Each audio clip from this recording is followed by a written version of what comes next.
Aren't you supposed to be Rebecca's old flame? Well, I'm not that old. All aboard and welcome to Matt Baum's Culture Cruise. Last month I showed you a 1983 episode of Cheers where everybody panicked because they were afraid the bar was turning gay. Well, this month I want to show you what happened next. Basically, a decade of the gang more or less refusing to believe that gays exist until a queer icon showed up to more or less set them straight. Well, not straight, but you know. By the way, thanks to everyone who makes Culture Cruise possible with a pledge of support on Patreon, folks like Campbell, Lyman, Cameron, and of course, Joanne. Backers get early ad-free access to videos, stickers and books in the mail, and more. If you're enjoying these videos, head over to patreon.com/mattbaum to join the folks who make them possible. Cheers' first episode to focus mainly on LGBTQ issues was 1983's The Boys in the Bar. I talked about that one in detail in my last video. There's a link in the description. But it actually wasn't the first time that queer issues came up on the show. There was a super brief gay storyline on the show's second episode. In that one, a distraught dad comes into the bar. He's upset that his son is gay, and initially, Coach suggests that the dad just throw his kid out of the house, which is not great. The fact that one of the main sympathetic characters on a show could just casually suggest disowning your gay kid really tells you everything that you need to know about mainstream attitudes of the time. But there is a twist. The dad realizes that he can't throw his son out of the house because he loves him too much. If I can't accept the kid the way he is, I'll lose him. Boy, that's good. It's honestly a pretty touching scene, even by today's standards. A parent realizing that their love for their kid is more important than the homophobia that they've internalized their whole lives. Not bad, Cheers. But I gotta point out that the gay character exists completely off-screen. We never actually see them. So, +1 point for tolerance, -1 point for visibility. So now let's jump ahead a few episodes to The Boys in the Bar. Despite the entire episode being about queer people, the gay characters aren't even acknowledged until the last moments of the episode, and even then they only get one single word of dialogue. What's more, for at least part of the episode, the gang refuses to believe that there are any gay people in the bar at all. Looks like a straight crown to me. Too ugly to be gay.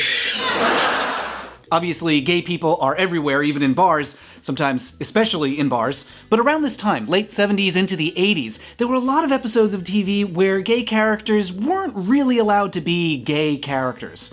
They're either completely off-screen, or their very existence is denied, or they turn out not to have been gay at all. For example, the entire premise of Three's Company is that the gay guy isn't actually gay. On Kate and Allie, the straight characters lie about being lesbians. On the pilot episode of The Facts of Life, Jo thinks she might be a lesbian, but Mrs. Garrett convinces her that she isn't. There's a rumor about Les on WKRP in Cincinnati that he's gay, but he's not. Murder, She Wrote had a drag queen who turned out to be straight.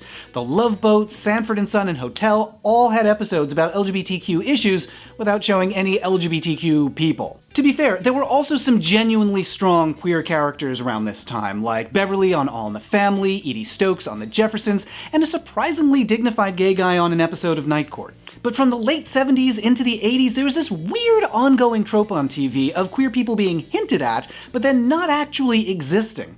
Either they were kept totally off camera, or they turned out to be straight, or they were gay but everyone refused to believe them. And that trope popped up repeatedly on Cheers. On a 1984 episode entitled, perhaps appropriately, Fairy Tales Can Come True, the gang wonders if Cliff might be gay because they've never seen him with a woman. Coach breaks in with a speech that's almost very affirming. You can't tell a gay guy by his appearance. We had an outfielder on the Red Sox, Duke Roberts. I mean, he never got married, he never went with girls, he even wore those fancy Italian shoes. And he lived with the guy who was a florist. And Duke wasn't gay. Yes, he was, Coach. He was? You think he'd like to meet Cliffy? Oh, come on. That's a funny joke, and I love that Coach doesn't bat an eye at the news that one of his colleagues is gay. But once again, the gay character exists completely off-screen, and he's assumed to be straight. In the world of Cheers, queer people just barely seem to exist. And that brings us to the 1988 episode, Norm, Is That You? There's already some queer coding going on with that title. It's a reference to Norman, Is That You?, a 1976 film about, surprise, a father who refuses to believe that his son is gay. The movie is laden with some weirdly specific tropes about what gay people are. Norman used to be the all-American boy.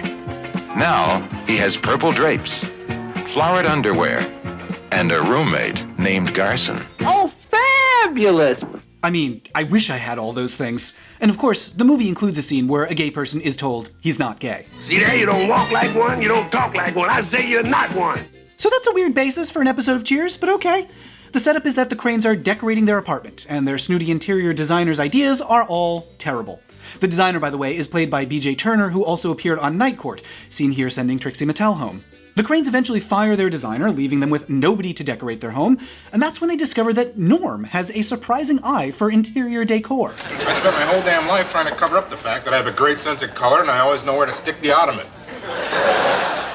And he does, I have to say, a pretty good job with the place. It's no Elliott Bay Towers, where Frasier would live a few years later, but to be fair, they're just two humble psychiatrists, so they can't afford to live as lavishly as a mid-tier radio call-in host. Anyway, Norm does such a good job on the apartment that they recommend him to their yuppie friends. But he doesn't make the best impression. I did take the liberty of jotting down a few ideas. Excuse me, are those cocktail napkins? Yeah, I'm sorry, did you need one? Frasier explains that the friends have some preconceptions about what a decorator should be. They're narrow-minded, trend-sucking dilettantes who insist that their chefs be French, that their mechanics be German, and that their designers be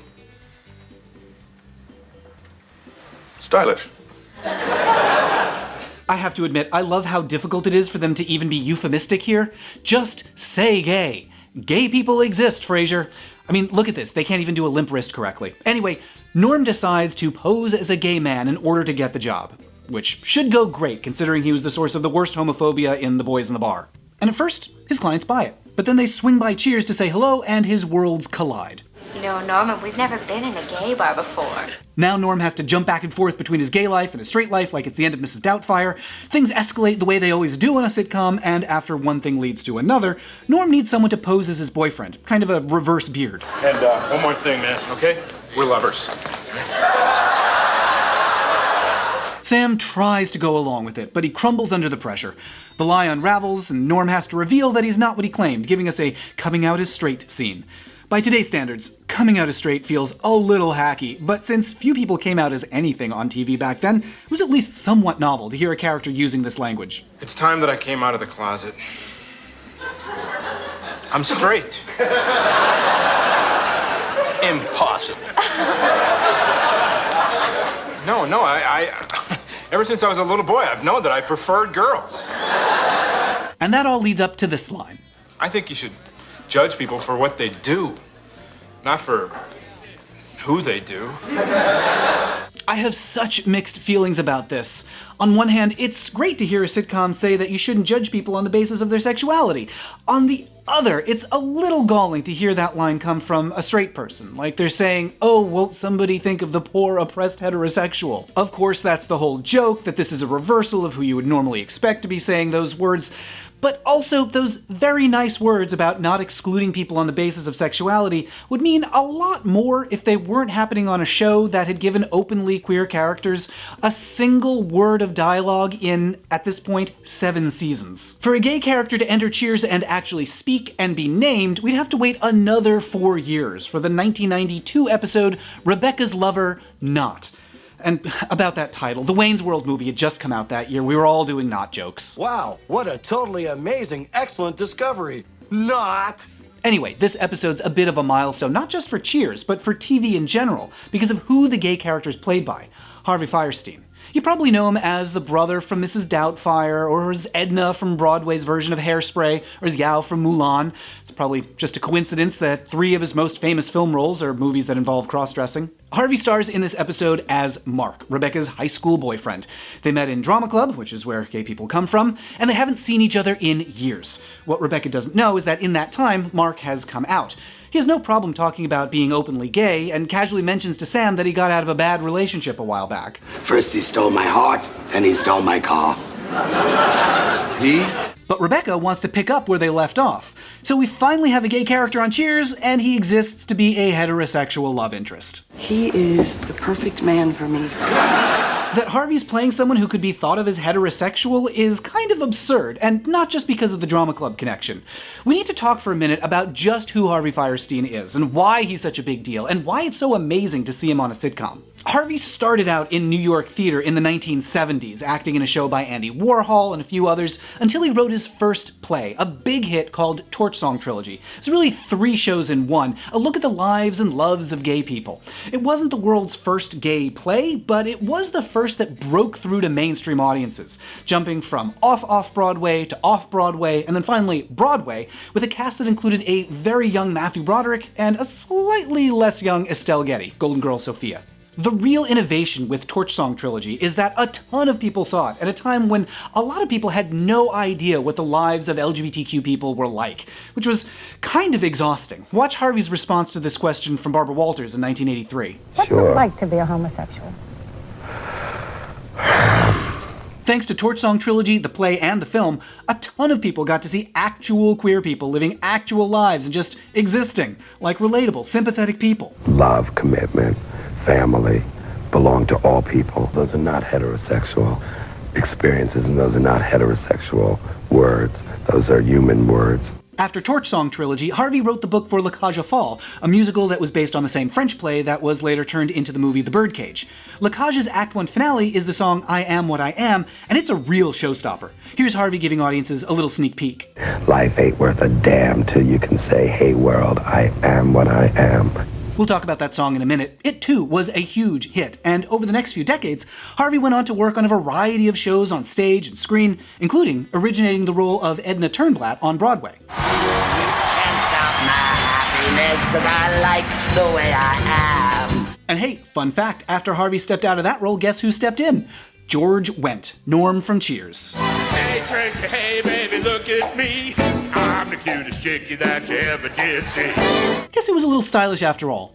So anyway, that's Harvey, an actor and playwright who, at a time when the regulars at Cheers were like, oh no, what if gay people exist, was winning Tonys for telling the world that not only do gay people exist, but we're everywhere. I've never heard of a family without a gay member in it. And by the way, we talk a whole bunch about Harvey and Torch Song Trilogy and a lot more on my podcast, The Sewers of Paris, where I talk to queer people about the entertainment that changed their lives.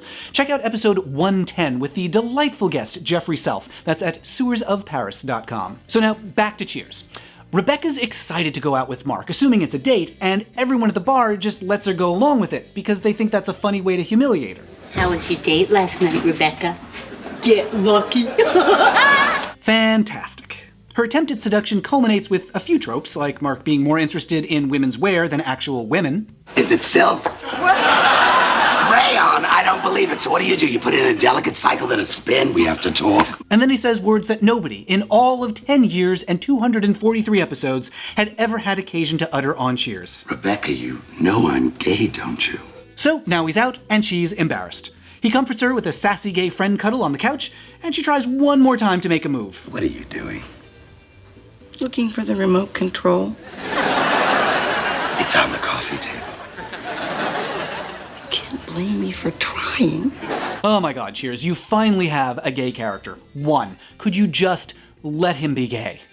Anyway, like most gay guests from this time, Mark never comes back. The trope of shows refusing to let gay people exist, pushing them off screen, trying to straighten them out, giving gay storylines to straight characters, was getting pretty tired by this point, and around this time it just started to fade away. Seinfeld featured a storyline 3 years later where Elaine tries to convert a gay man. That's really the term they use, conversion. You thinking conversion? Well, it did occur to me. Are you that desperate? Yes, I am. But her efforts to convert him are such a huge failure that the episode essentially says it's impossible. Gay people exist, and straights are just gonna have to get used to it. There's still the occasional episodes where someone pretends to be gay, most notably on Frasier, a spin-off of Cheers, but now there's a difference. Those episodes don't just have fake gays, they now also have real gays who get lines. They get to talk about their love lives. They get to exist on screen and out loud, no denial or conversion in sight. And although it took a while for TV to catch up, this is essentially what the song I Am What I Am was blasting at Broadway audiences in the 1980s.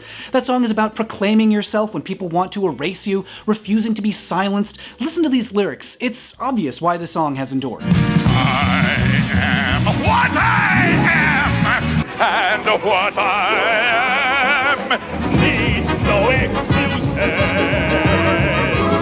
I deal my own deck. Sometimes he is